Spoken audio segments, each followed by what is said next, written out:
Once upon a time, in a peaceful village nestled between green hills, lived a wise old donkey named Duncan. Duncan was known for his calm demeanor, his gentle nature, and his vast knowledge of the world.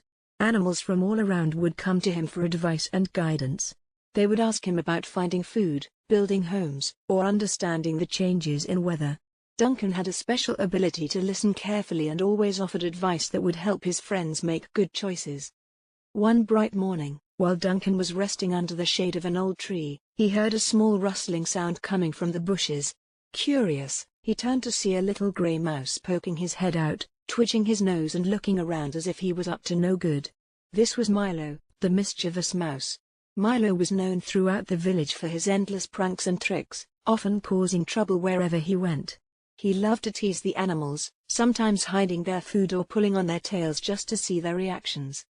Duncan smiled kindly at Milo, even though he knew the mouse had likely come to stir up some trouble. Milo scampered over and grinned at Duncan, his eyes sparkling with mischief. "Hey, Duncan. Why do you always sit here all calm and boring?" Milo teased, twirling his tail playfully. "Don't you want to have a little fun? Life's more exciting when you're causing a little chaos." Duncan chuckled, his wise eyes twinkling. "There's a time for fun, Milo, and a time for peace. Sometimes, quiet brings its own kind of joy." Milo scoffed. "You're just afraid of a little excitement." With that, Milo darted off, laughing to himself and already plotting his next prank. Over the next few days, Milo went on a spree of tricks, annoying the other animals. He hid acorns from the squirrels, dropped leaves on the heads of passing birds, and even stole a potful of nuts from a busy chipmunk. Every time the animals got frustrated, Milo would laugh, saying it was all just harmless fun. But soon, the other animals grew tired of Milo's tricks. They began avoiding him, making it clear that they didn't want to be around someone who couldn't respect their peace.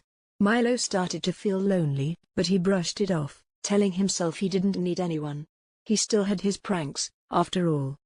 One day, Milo spotted Duncan lying near the river, drinking from its cool waters. Duncan seemed so calm and wise, as if nothing could ever bother him. Milo felt a sudden urge to play a prank on the old donkey. "This will be my best trick yet," he thought, smiling to himself. Milo waited until Duncan was deeply relaxed. Then, he tiptoed over, grabbed a nearby stick, and poked Duncan gently on the side. Duncan opened one eye and looked at Milo with a knowing smile. But Milo didn't stop. He poked again, a little harder this time. "Come on, Duncan. Show some spirit," Milo laughed. Duncan simply watched him, not reacting, and then, with a gentle sigh, he spoke. "Milo, have you ever thought about what it would feel like to be on the other side of your pranks?" Milo laughed harder, not taking the question seriously. "Oh, don't be so serious, Duncan. It's just a bit of fun." Duncan gazed at him thoughtfully, and in a soft but wise voice, he said, "Why don't we make a deal, Milo? I'll let you play your tricks on me for 3 more days, as long as you promise to reflect on how it feels for others. After those 3 days, if you're still as happy with your pranks as ever, I won't say another word about it." Milo, thinking he'd won, agreed immediately. 3 more days of free rein to prank Duncan? It sounded too good to be true. For the first day, Milo pulled all kinds of tricks on Duncan. He placed berries in Duncan's favorite resting spot, hoping Duncan would sit on them and get stained. He even hung a leaf above Duncan's head, tied to a branch, so it would tickle his nose whenever he lay down. But Duncan didn't react.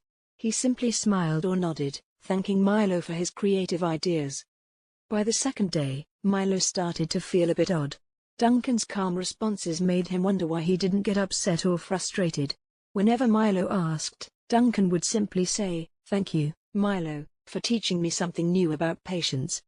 On the third day, Milo noticed that no other animals were nearby. The birds, the squirrels, even the chipmunks stayed away whenever he was around. He tried calling out to them, but they looked at him with wary eyes, unwilling to come closer. Milo felt a pang of loneliness and confusion. Why didn't anyone want to be around him? Finally, he went to Duncan, feeling strangely sad and uncertain. "Duncan," he said softly, "I don't understand. Why does everyone avoid me?" Duncan looked at him weirdly.